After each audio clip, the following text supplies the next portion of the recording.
Microsoft is mental. That's what I've determined after my time with Forza Horizon 2. Mental.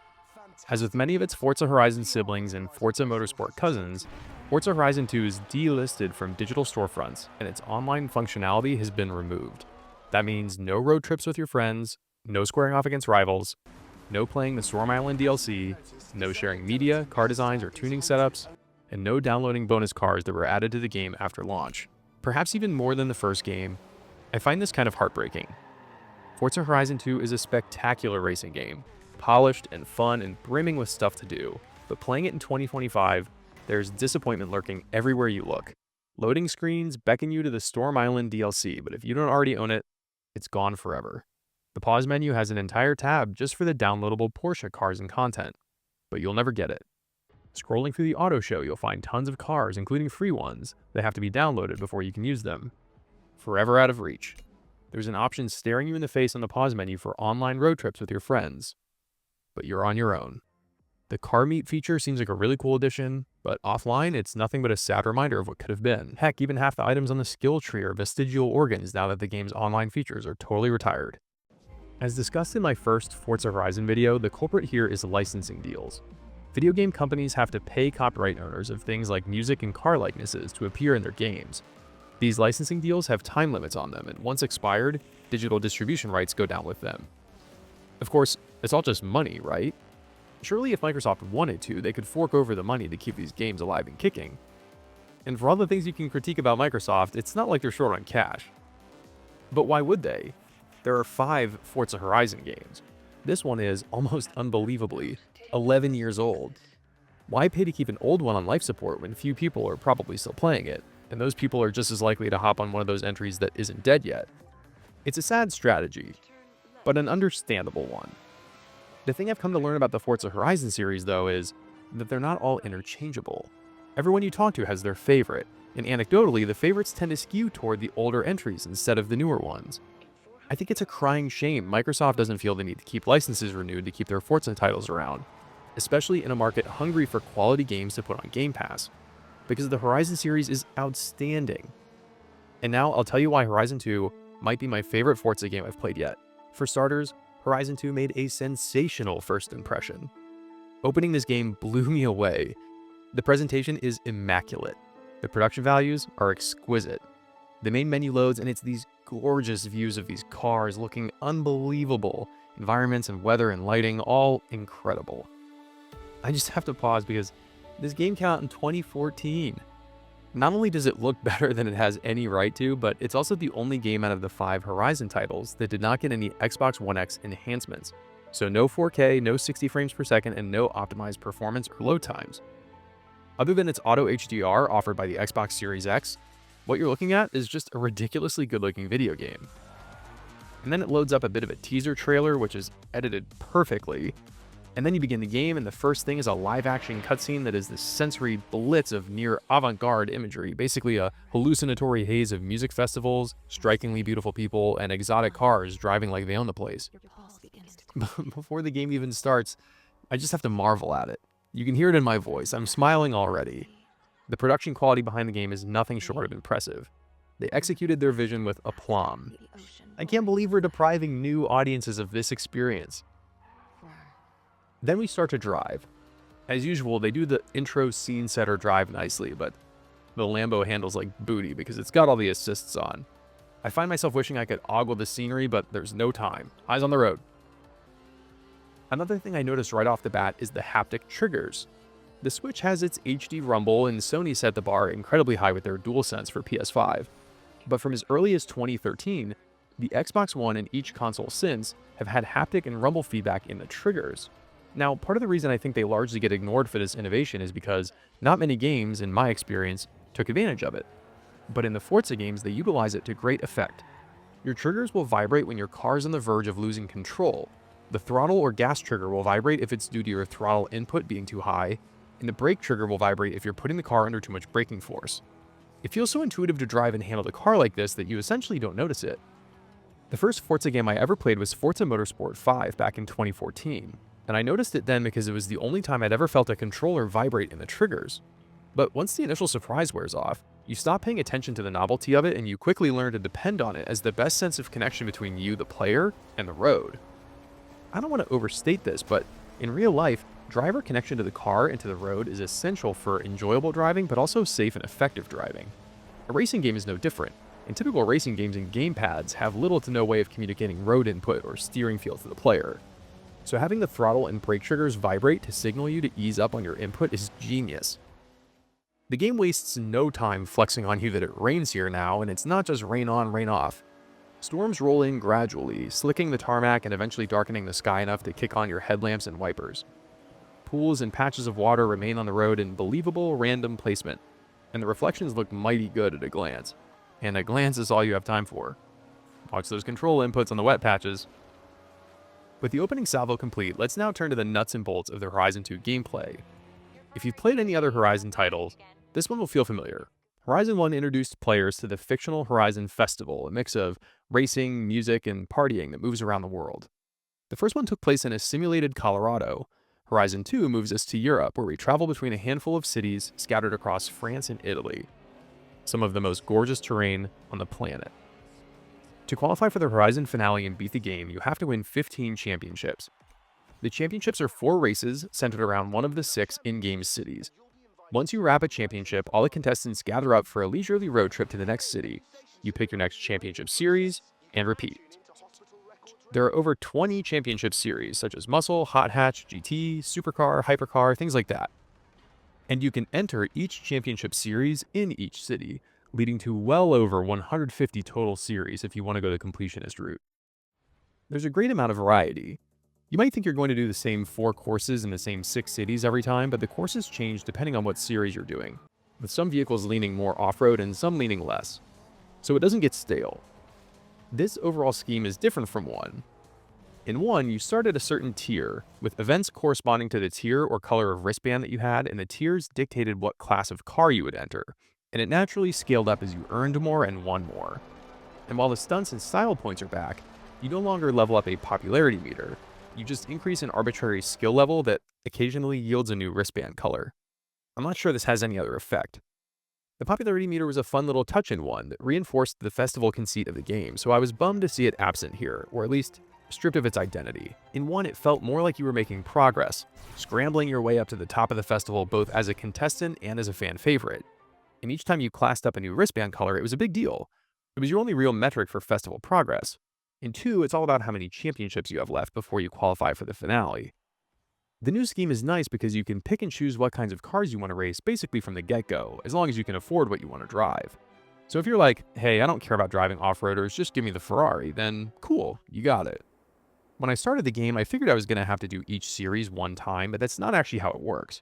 You can use the same cars more than once and race in the same class more than once, so long as you haven't completed a given championship in that city. This is handy if you're trying to save money for an expensive car and you don't want to have to buy a new ride every 4 races. Plus, if you have a car you really like and you want to keep using it some more, you can keep making meaningful progress toward the finale and still use the same car. Alternatively, there are some series I wasn't as interested in doing, and I beat the game without being pressured into them. One of the other changes to the structure here is there's no more rivals. Having to face off against a rival at the end of each festival tier added a lot of personality to the first game, and the races were usually long and challenging. This time, the championships come and go at a brisk pace, and the road trips kind of replace the rival showdowns as a palate cleanser between the series. I discussed this more in my review of Horizon 1, but from a purely driving standpoint, I honestly love the handling here. I'm curious how much of the driving and handling models carry over from the Motorsport series because to me they feel closely connected. There are cars that I've put countless hours into across the Motorsport series, and driving them in Horizon they feel the same to me. Obviously, Horizon is a lot more generous on some of the nastier physics and damage stuff, but that comes with the arcade open world territory. Driving in Horizon feels great, and you can still dial in the experience to your liking with all the assists. Horizon 2 also adds events called bucket list items. This is something I think the Forza Horizon games do really well. They strike a balance between making you grind and earn your way into the more exotic, expensive cars, while occasionally letting you do some really cool test drives that show off the exotic marquee cars. Each game seems to start with one to really set the scene for the experience, but Horizon 2 essentially sprinkles in more and more, letting you drive legendary vehicles in cool scenarios and earn XP for it. You'll race a jet demonstration team, a freight train, hot air balloons, and a cargo plane, just to name a few. They're a blast. Along with the weather and day-night cycle, another selling point for Horizon 2 was its generous off-road support. The drivable game world is pretty large, and instead of confining players to the roads, the shackles come off and you can drive nearly anywhere, cutting across fields, farmland, and even groves of trees. This comes into play during certain races, whether the off-road sections are deliberately arranged or you get a little cheeky and cut corners where you can. The race courses also have checkpoints now, which makes sense, since by cutting cross-country you can literally short-circuit the tracks. So basically, if you get too crazy and don't pass a checkpoint between the markers, you get penalized and sent to the back of the pack. Wait, was I today years old when I found out a checkpoint is a point where they check to make sure you're still following the course? This is also the first Horizon to feature drivatars, a function I've always regarded with a medium amount of skepticism. First introduced the year prior in Forza Motorsport 5, drivatars are supposed to be an AI model of actual Forza players that emulate your driving behavior, and then they race against other players on your behalf, even raking in credits from winning races. But how much is this thing actually emulating my driving style? Are they at all functional now offline? Does mine earn me credits anymore? Are my opponents being pulled from real live data? I could possibly find answers to these questions if I went looking, but I didn't. Bottom line though, you can still find them driving all over the map, usually causing catastrophes, jostling you during events, and you can challenge them to spontaneous head-to-head races. They're also the ones who show up at the car meets, which as I alluded to earlier are defunct. You're supposed to be able to look at people's cars, buy them, rev their engines, scope out people's profiles, invite them to race or road trip, etc., but that is all washed now. One of the things that elevates Forza Horizon 2 in my mind is just the presentation of it all. I hit on this a little when I went over my first impressions of the game, but I think the menus and interface are terrific. You'll be treated to the same post-race screens and results every time, so the sheen wears off a little after a while, but I thought the camera angles and text effects were quite nice. Visually, the game is a stunner. They somehow managed to create a big open world that holds up to visual scrutiny. I kept inspecting people or buildings or cars, expecting to find the proverbial seams somewhere. Oh, you can tell those look lousy, or yeah, those textures are pretty flat, or I'm obviously not supposed to be looking too closely at this. But honestly, everything holds up pretty well. In some cases, shockingly well. They're clearly doing some level of detail trickery here, with car models returning just an absurd level of detail when you zoom in close in photo mode. The game world is stunning. Italy and France are mouth-wateringly beautiful. Gorgeous small towns, glossy coastal cities, verdant hills, cliffs, and of course the Mediterranean. The aforementioned day-night cycle makes for some amazing views, especially around golden hour. It's possible Horizon 2 is my favorite racing game ever, and if it is, it's because of the environment. It's easy to miss when you're driving around with a lead foot, so make sure you stop and appreciate it once in a while. I got, as usual, a ton of use out of the photo mode. I appreciated how I could hide the HUD and just take photos with the Xbox System Capture, where I didn't need to have the Forza watermark or the HUD leftovers like in 1. I was getting annoyed at the lack of a photo mode hotkey, knowing it would be a few more years before games tended to enable that, and no sooner had I wished for one than the game notified me that you just hold up on the D-pad and voila. And the screenshot tools are still somewhat limited, but I can't complain too much. Reflections from rainwater and cars look terrific. You can tell it's not real-time ray tracing or whatever, but they're like 80% of the way there, and normally the reflections come and go so fast that you won't notice any imperfections before they've zipped by. I was honestly impressed with what they were able to pull off 11 years ago on what was at the time relatively new Xbox One hardware. My first road trip into Nice, the sun began to set and the lights came on, just insanely gorgeous. No doubt getting some help here from Auto HDR. The reflections on the lights of my car going by looked great, and then, whoops, I knocked over a streetlight. And as soon as I collided with it, its light went off and the area around got appropriately darker. I don't know why I was impressed with the lighting behaved the way it should, but it impressed me regardless. Now, I've heaped praise on Horizon 2, and for good reason, because it's really tremendous. But I do have a few big gripes and a few small ones. The reason the game is delisted from digital marketplaces is because of expired licenses for cars and for music. And two of my biggest gripes with the game are connected to the cars and the music. Let's talk cars for a second. The championships are split up by car class. When you browse the auto show by class, though, it throws into relief how few cars are on the roster in a given class. I think this game shipped with, 200 cars? More with DLC. But split across 25 classes, you can see where in any championship series there may only be 8 to 10 options, which feels thin, especially when they're different generations of the same car, or sometimes only 2 or 3 manufacturers, period. You get these shots of the paddock before and after races, and everyone is in one of the same 3 cars, it seems like. Suddenly, 200 cars doesn't sound like very many.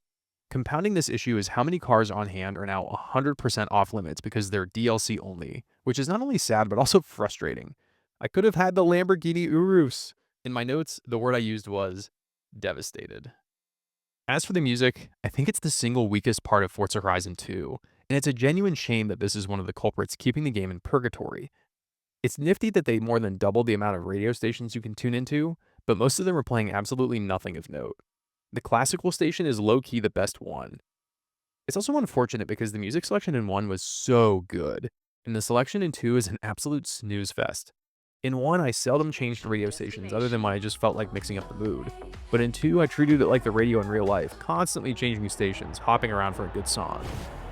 I feel bad saying this about the artists featured in the game, but so much of the soundtrack is unmemorable, and if it were released today, people would probably harp on it as lazy AI songs or stuff you'd find in an audio library for content creators. It's kind of cool that they let you keep listening to the radio station if you're choosing when you enter an event, but I also kind of liked it in ones that they would kick on a specific song. Each race was tailored for a certain song or mood or vibe. Not that it really mattered in the grand scheme of things. Some more minor things that bug me, there's no countdown to race start, they just say go. So that caught me off guard a couple times before I wised up. You will pull up your map frequently to decide what to do next and set your GPS waypoint, probably every 3 to 5 minutes. For reasons I cannot fathom, the back button on the Xbox controller does not pull up your map. They don't even have some other function assigned to the back button, other than using it to enter an event when you get close. To pull up the map requires you to hit start, select the map tile, and then hit A. This sounds like a minor gripe, but you will do this hundreds of times, and the back button was already used for this in the first game. Why they changed this is beyond me. The game has a perks system, basically a skill tree, which is fine, but the true drag of it is how many of them are worthless multiplayer ones, and they lock out some of the worthwhile single-player ones. I've touched on a few things that make this game feel slightly disconnected from the festival setting compared to the original game. Another one is that the race events are just markers on a road. They're not surrounded by the festival trappings. They're just random spots on the tarmac, and then all the stands, crowds, and race infrastructure just materialize when the race loads. And I missed the instant load times from Horizon 1 thanks to the Xbox enhanced treatment. Despite these mostly minor gripes, Forza Horizon 2 might be my favorite racing game ever. It features a staggeringly beautiful game world that feels great to drive around. There is a ridiculous amount of things to do that could keep you busy for dozens, if not hundreds of hours.